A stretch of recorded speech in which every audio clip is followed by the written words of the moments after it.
Come into this sacred space.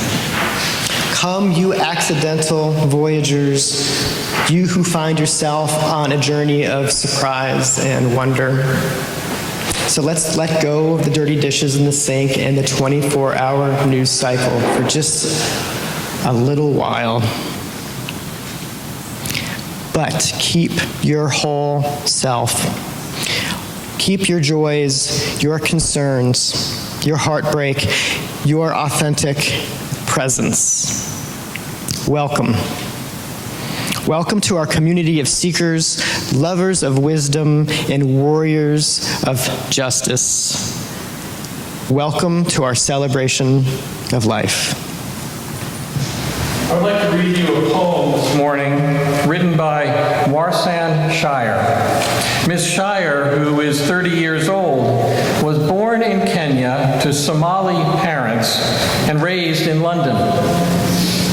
This poem, whose title is simply Home, speaks to the plight of refugees and migrants in graphic and sometimes violent terms.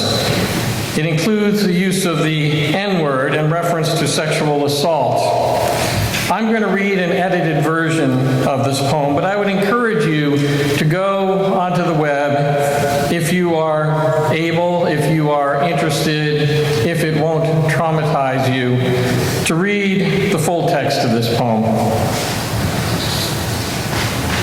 Home by Warsan Shire. No one leaves home unless home is the mouth of a shark. You only run for the border when you see the whole city running as well. Your neighbors running faster than you, breath bloody in their throats. The boy you went to school with who kissed you dizzy behind the old tin factory is holding a gun bigger than his body. You only leave home when home won't let you stay. No one leaves home unless home chases you, fire under feet, hot blood in your belly. It's not something you ever thought of doing until the blade burnt threats into your neck. And even then, you carried the anthem under your breath, only tearing up your passport in an airport toilet, sobbing as each mouthful of paper made it clear that you wouldn't be going back. You have to understand that no one puts their children in a boat unless the water is safer than the land. No one burns their palms under trains, beneath carriages. No one spends days and nights in the stomach of a truck feeding on newspaper unless the miles traveled means something more than journey.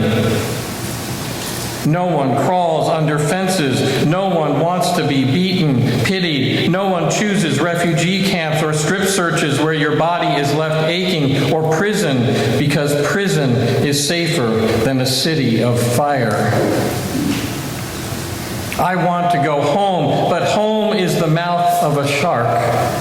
Home is the barrel of the gun, and no one would leave home unless home chased you to the shore, unless home told you to quicken your legs, leave your clothes behind, crawl through the desert, wade through the oceans, drown, save, be hunger, beg, forget pride. Your survival is more important. No one leaves home until home is a sweaty voice in your ear saying, "Leave. Run away from me now. I don't know what I've become, but I know that anywhere is safer than here." Before I begin, I want to acknowledge what an honor it is to be here today. I'm sure you've heard it from other guests who stood here before me, but it's truly an honor to speak from the same pulpit from which Reverend Dr. Martin Luther King once spoke. It's a little overwhelming, actually. But more than that, even, is the honor to address you. You, a congregation so deeply committed to justice.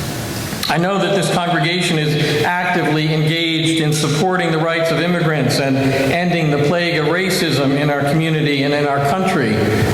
I know you're right now hosting homeless homeless families here in the church. The recent article in the Inquirer highlighted your efforts, and it made me proud to see a fellow Unitarian Universalist congregation get the recognition that you all deserve. And I want to thank Kent in absentia for his long-standing leadership in all these efforts. His commitment to justice-making has been an inspiration to me for the 14 years that I've known him. And I want to thank Kent for paving the way for me last fall, for making my trip to Tijuana possible. Because before I went to the border in December, Kent was in Tijuana building relationships with individuals and agencies there. He made it possible for me and others to work with Otro Lado, an agency supporting asylum seekers. And because I don't speak Spanish, he arranged for a translator to work with me while I was there. I spoke to Kent this morning, and he wanted me to pass along his thanks for all the love and support that you're giving him at this tender time as his father is dying. He said that he feels deeply held and cared for by all of you, and he's sending his love in return.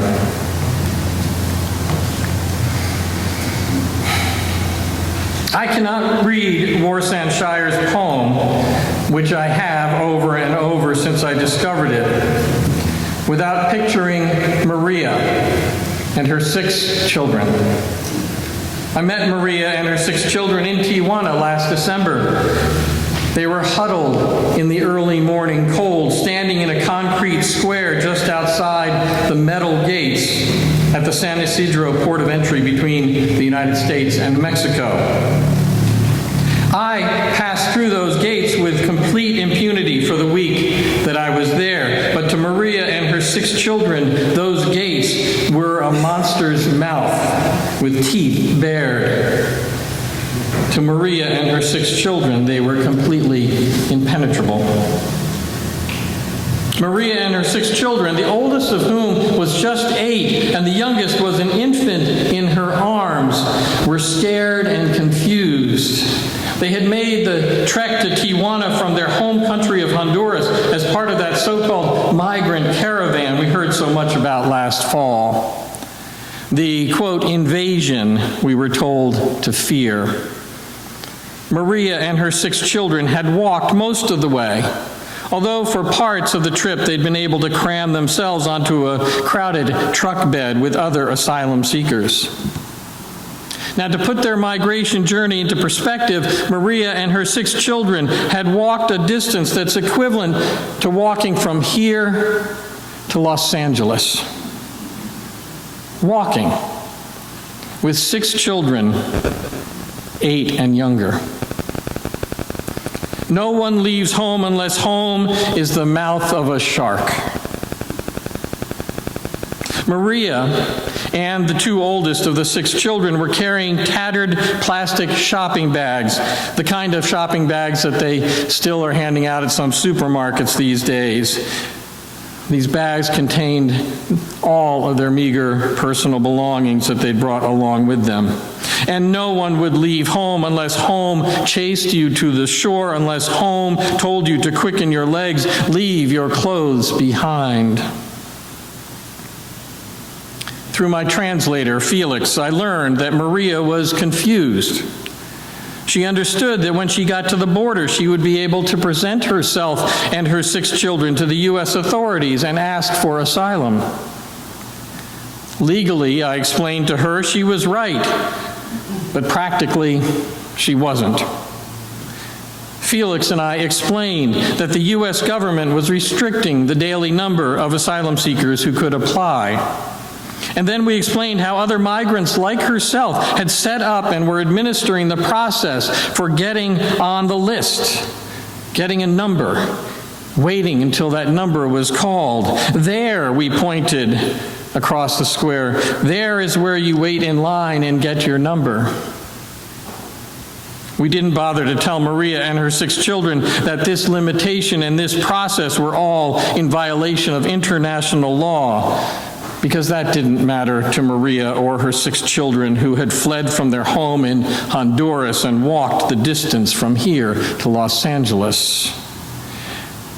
No one puts their children in a boat unless the water is safer than the land. No one burns their palms under trains beneath carriages. No one spends days and nights in the stomach of a truck feeding on newspaper unless the miles traveled means something more than journey.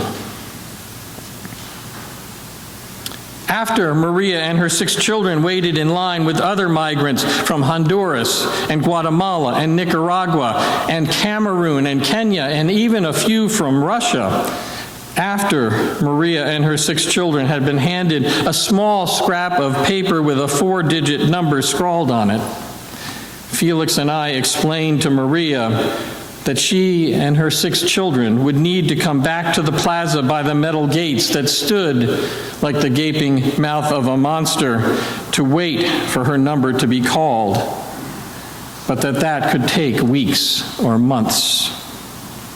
We told her that if she missed her number being called, she and her 6 children would have to get a new number and wait even longer. Then Felix and I, and did I tell you, by the way, that Felix, whose family came to the United States when he was just 5 years old, Felix, my translator, is a veteran of the United States Army who had served honorably, but after his discharge had been deported by our government, even though he had been told that he would be granted citizenship if he served. And that in Tijuana there are about 300 of these so-called green card veterans whom our government has deported. Then Felix and I told Maria and her 6 children about El Otro Lado. We told her that there were people there who could help her understand what would happen when her number was called, what happened when she passed through the mouth of the monster and entered the asylum process. And we told her about how there were people at El Otro Lado who prepared 2 meals a day that were free for anyone who needed them, no questions asked. We gave Maria a hand-drawn map that showed her how to get to El Otro Lado. Across from the Wax Museum, we told her. And then we told her that lunch was served at 11:30 and dinner at 5:30. And Maria took my hand in hers and shook it. Gracias, she said, holding my hand in hers. Muchas gracias. And Felix didn't need to translate that for me. And I felt like I had helped, but more than that, I felt angry and ashamed that my country, so full of freedom and opportunity, refused to take in Maria and her 6 children, 8 and under, who had walked the distance from here to Los Angeles because they feared for their lives. And after Maria shook my hand and thanked me for the meager help that I had offered, Maria and her 6 children turned away. The children grabbed each other's hands out of habit and fear. They grabbed each other's hands as they no doubt had done for the miles that are the same as between here and Los Angeles, taking each other's hands for safety and security, forming a chain of love and desperation, a chain of hunger and hope that had remained unbroken for that distance that is the same from here to Los Angeles, and they disappeared into the streets of Tijuana. No one leaves home until home is a sweaty voice in your ear saying, "Leave, run away from me now. I don't know what I've become, but I know that anywhere is safer than here."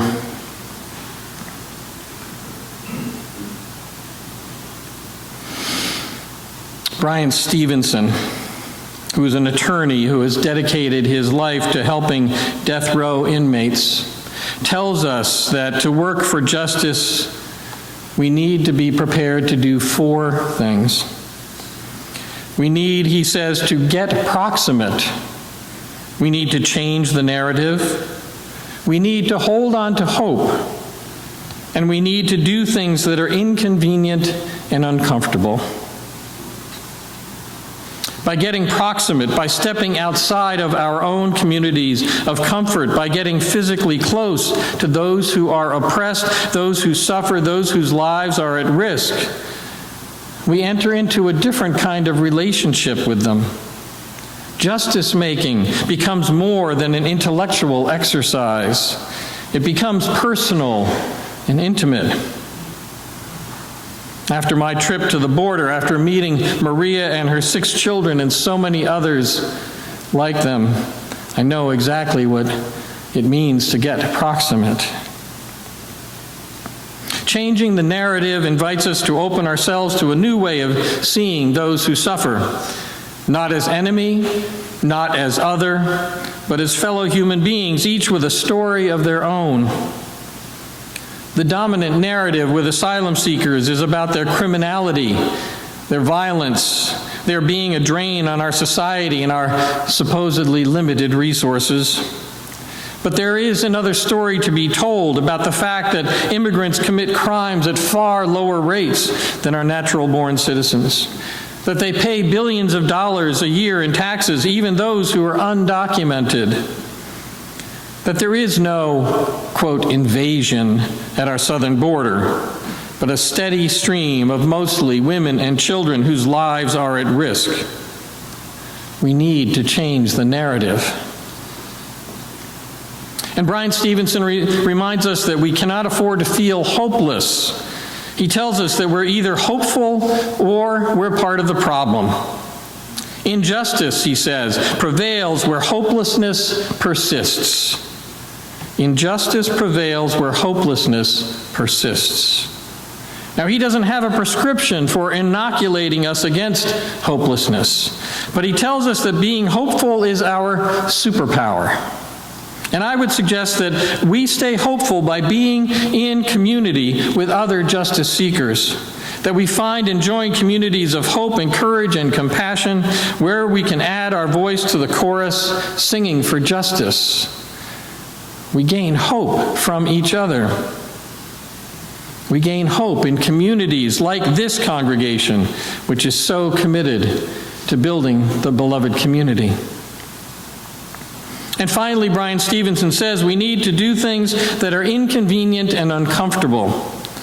We need to stretch, to push the edge of our envelope of ease and comfort. It doesn't mean we need to put ourselves at unreasonable risk, but it means we need to be willing, at least temporarily, to leave the safety and security of what we know, to find out what we can learn and what we can do. When I went to the border in December, I didn't go live in a shelter with asylum seekers. Each night I crossed back into the safe and comfortable bosom of the United States. I didn't dodge gunshots in Tijuana at night, although I heard some. I ate dinner at a smash burger. But I did cross that border every morning, traveling back in time almost, into an underdeveloped country where poverty and violence are rampant, where I don't speak the language. So it was inconvenient and it was uncomfortable. And it changed me. I desperately want to know where Maria and her 6 children are at this very moment. Are they still in Tijuana waiting? Was their number called and they're together in detention awaiting an asylum hearing? Are they even still together at all, or have Maria's children been taken from her? Does anyone even know whose children these are, or how to reunite them with Maria? Have they, under a cruel policy of this administration, applied for asylum in this country and then been returned to Tijuana, spit back out through the mouth of the monster to await a verdict on their asylum claim? Are they, in the name of migrant protection, as it's called, sitting in a shelter or living on the streets of the murder capital of Mexico, where more than 2,500 people were killed last year? Do they huddle in the fragile safety of a tent city full of other migrants, hoping to avoid the sex traffickers, the gangs, the drug runners who own the streets of Tijuana at night? There are currently some 30,000 Think about that number, 30,000 asylum seekers who, under this return to Mexico policy, have been returned to Tijuana and other cities at the border to live in fear for their lives. I pray that Maria and her 6 children, who walked the distance from here to Los Angeles with just a couple of tattered plastic shopping bags and hope, are among the lucky handful affixed with an ankle monitor and released, dropped off at the San Diego Greyhound terminal without so much as a dime to make a phone call. I pray that Maria and her 6 children have been taken in by the dedicated and overworked volunteers with the San Diego Rapid Response Network, which provides temporary housing and meals and clothing to asylum seekers, because neither state nor federal nor local assistance is offered to people like Maria and her 6 children. So let us all pray for Maria and her 6 children, and for the tens of thousands of men, women, and children like her whose fate is in the hands of our government. But let's not stop with prayer. Let's get proximate. Let's change the narrative. Let's always be hopeful. And let's choose to do something inconvenient or uncomfortable. Because no one leaves home unless home is the mouth of a shark. Blessed be. May we be reminded here of our highest aspirations and inspired to bring our gifts of love and service to the altar of humanity. May we know once again that we are not isolated beings, but connected in mystery and miracle to the universe, to this community, and to each other.